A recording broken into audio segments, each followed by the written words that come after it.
श्री कृष्ण भगवान कहते हैं कि समय एक सा नहीं रहता है। आज दुख है तो कल सुख भी आएगा और सुख के बाद दुख भी आएगा। आपको पूरे धैर्य से श्री कृष्ण पर विश्वास रखना चाहिए। ये 5 चीजें अभी से छोड़ दीजिए। दूसरों को खुश करना, दूसरों से उम्मीद रखना और अपने भूतकाल में जिंदगी जीना, अपने आप को किसी से कम समझना और ज़्यादा सोचना, तभी आप सबसे बेहतर जिंदगी जी पाएंगे। आजकल किसी के गुणों से, रंग और कपड़ों से देखा जाता है, पर याद रखना एक दिन रूप और कपड़े तो धोखा दे ही जाते हैं, पर जिसमें गुण है वह हमेशा साथ निभाएंगे। जो व्यक्ति किसी के चेहरे पर हंसी और जीवन में खुशी लाने की क्षमता रखता है, ईश्वर उसके जीवन में हंसी व खुशी कभी कम नहीं होने देते।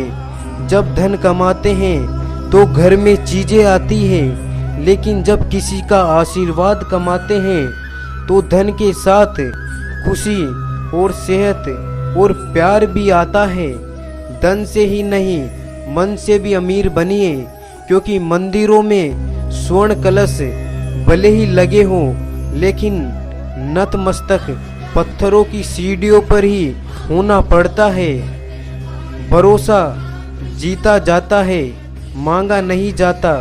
ये वह दौलत है जिसे पाया नहीं जाता, कमाया नहीं जाता।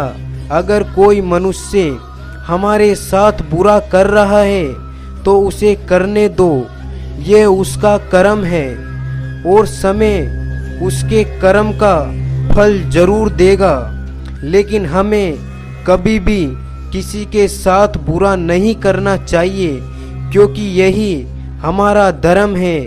अगर आपकी समस्या एक जहाज की तरह है तो भले ही प्रभु की कृपा सागर जितनी विशाल है। अहंकार में धैर्य, वैभव, वंश तीनों ही चले जाते हैं। विश्वास ना हो तो रावण, कंस व कौरव को ही देख लो। भोजन की कीमत भूख के समय होती है और भगवान की कीमत दुख के समय होती है।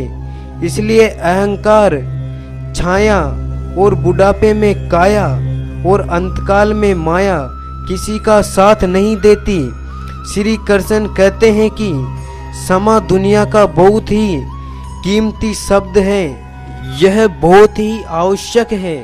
पहला, अगर आपसे कोई अपराध हो जाए तो तुरंत क्षमा मांगना चाहिए। अगर आप क्षमा नहीं मांगेंगे तो इसमें आपकी ही हानि है, क्योंकि क्षमा न मांगने से मन के अंदर का अहंकार जागता है और अहंकार तो हमारी हानि ही करता है।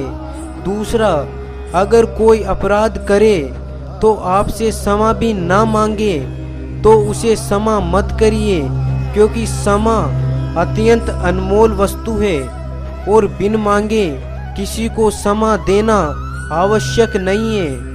और तीसरा, यदि कोई आपके साथ अपराध करे, अनुचित करे और बाद में क्षमा मांगे, उसे क्षमा कर दीजिए। इससे आपके भीतर की करुणा जागेगी, प्रेम जागेगा और ये आपके लिए शुभ ही है। चौथा, अगर आप कोई अपराध करो तो क्षमा आवश्यक मांगना, इससे आपको लाभ ही होगा, क्योंकि सामने वाला व्यक्ति क्षमा करे या ना करे, आपके अंदर का अहंकार गिरता है और आपका मन अधिक निर्मल हो जाता है।